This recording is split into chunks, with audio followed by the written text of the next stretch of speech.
If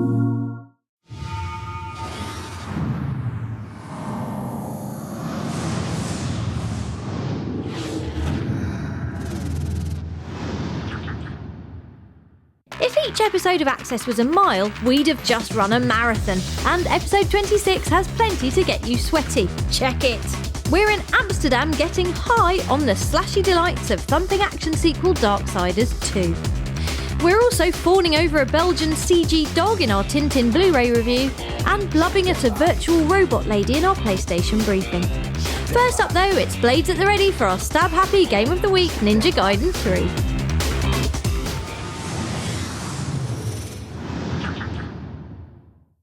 We don't know why the government's response to terrorism is to take photos of your danglies before you board the 1535 to Malaga, because Ninja Gaiden 3's foreign policy is way more effective, namely send in a really hard man in groin-worrying rubber to hack any wrongdoers into small chunks of regret. Don't want to die. The really hard man in question is one Ryu Hayabusa, whose tactics include merciless stabbing, heartfelt compassion, I'm just trying to feed my kid, and shoving his taut ninja buttocks right in front of the camera. Hello, buns! Even tougher than Ryu's finely sculpted derriere is the game itself. Ninja Gaiden 3 has retained the notoriously hardcore leanings of previous titles and will wallop you in the thumbs if you don't come prepared. And quite a lot of the time when you do. There's the generously named Hero mode for action virgins, where carving through bone and sinew is as simple as mashing square and triangle, but then you'd be doing it all wrong. Ninja Gaiden's beating heart is in lightning reactions and the coldly efficient murder of anyone that isn't you. Handily, when it comes to offing terrorists, Ryu has more than a few tricks stuffed down his unitard. Firstly, he can do this, which, as you can see, is just really brilliant. But even better are his abilities to bounce between walls like a mega-thighed grasshopper, twang enemies into a red paste using this chunky bow and arrow, and shoot a massive fiery dragon out of his hands. Enemies range from simple sword fodder like these gun-loving cockney grunts, to the amazing, the brilliant, the wonderful... Let's dispense with the introductions, shall we? Fine then, die. The action never lets up, with a variety of fighty playgrounds taking you from sodden London to the scorching Rub al Khali desert, and a combat system that's deep, violent, and when you nail it, thrilling like a big bloody roller coaster. Ninja Gaiden 3 bears its steel on March the 23rd, and we recommend it like donning squeaky spandex and creeping up on a bloke with a rocket launcher. Surprise!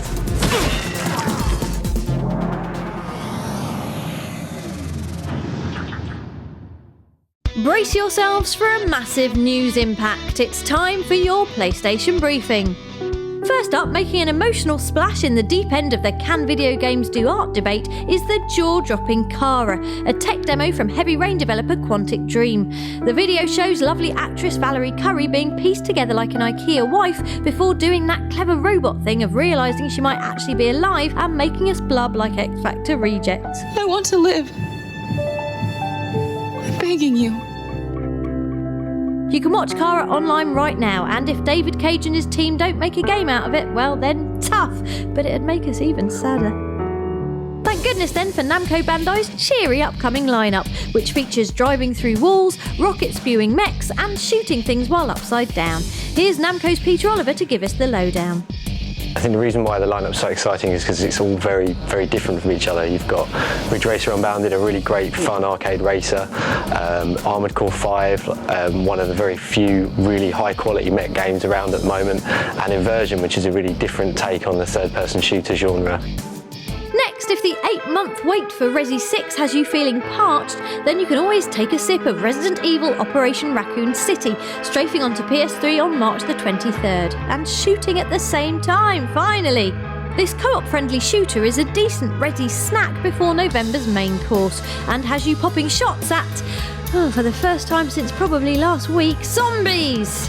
Hopefully they'll stay dead this time.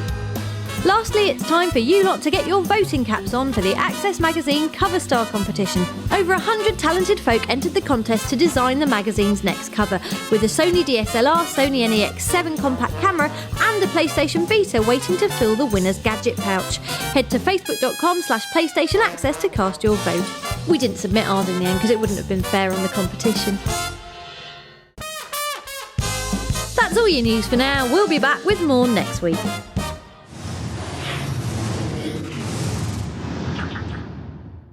Right then, lovers of all things digital, you're up. It's our rundown of PlayStation's best on the store.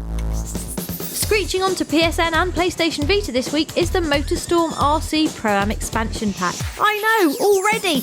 Which comes loaded with 16 new challenges, 8 new vehicles and 4 new tracks to test them out on. As with the main game, this sizable slab of DLC offers all the fun of hurling remote-controlled cars around the place, minus all the smashed plant pots and broken kitten legs that come with doing it in real life.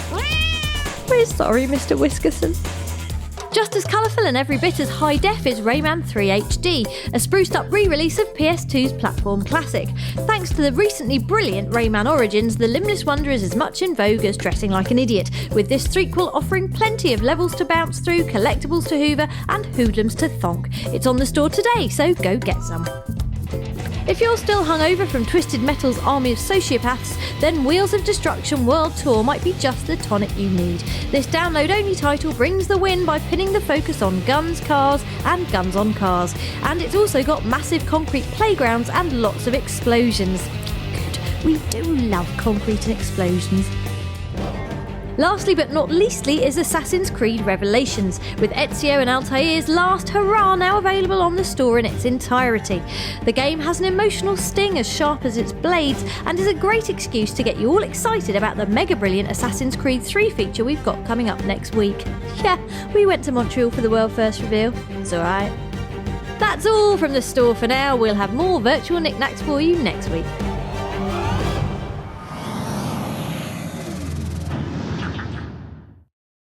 The thing about turning Tintin into a big blockbuster is that he's 11 years old and you only see one side of his head. So congratulations to Steven Spielberg and Peter Jackson, who last year used the magic of motion-captured CG to bring the world of the plucky Belgian journalist alive in the big screen and gave him a whole face. A face you can now buy on Blu-ray, along with the rest of the film. They also gave him a stonking great adventure that looks pretty incredible, with a crazy level of detail that even extends to the ruffled fur of the ever-dependable Snowy. Not the sandwich. The keys. The only downside to the film is that it's all but Uncharted 3, what with Tintin finding himself on a boat, on a plane, in a desert and racing through a bustling sandstone village, all without being as handsome as Nathan Drake and without us being in charge of all the shooting. Still, as sort of cartoon versions of Indiana Jones go, this is the best one ever and well worth picking up. Well, you looked a little cold, so I lit the fire. In a boat!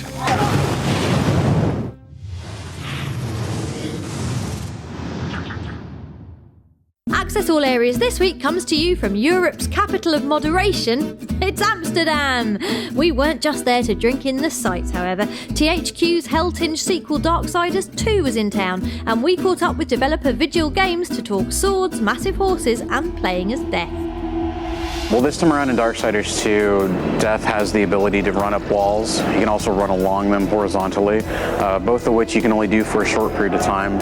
You know, we did look at the incarnations of Death, you know, the traditional Reaper type character in a hooded cloak. So we have the Reaper attacks that the Scythe can do. If you do delay chains down through the Scythe, you can actually get him to literally do a Scythe move, but then the Reaper will come out as well and do a move for you, which will do a lot more damage. So that's like a unique thing that only Death could do.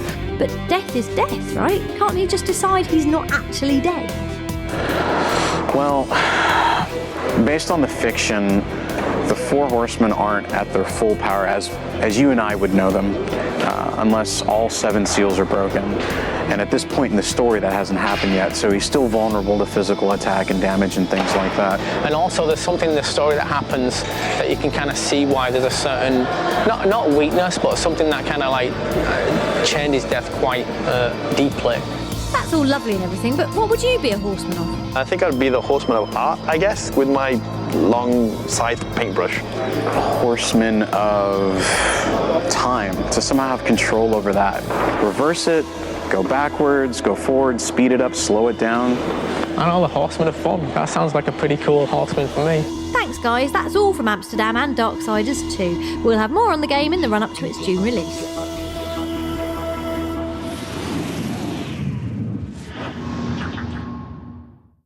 He might have 6 arms, glowing eyeballs and the strength of a meteor, but Asura from Cinematic Cracker Asura's Wrath still enjoys the simpler things in life, like relaxing in hot springs, knocking back shots, and staring incredulously at impossible physics. Why are we showing you this? Because there's a sharp life lesson to be learned. Namely, you can look at impossible physics, but you can't touch impossible physics, or else you get decked by a man with impeccable stone buttocks.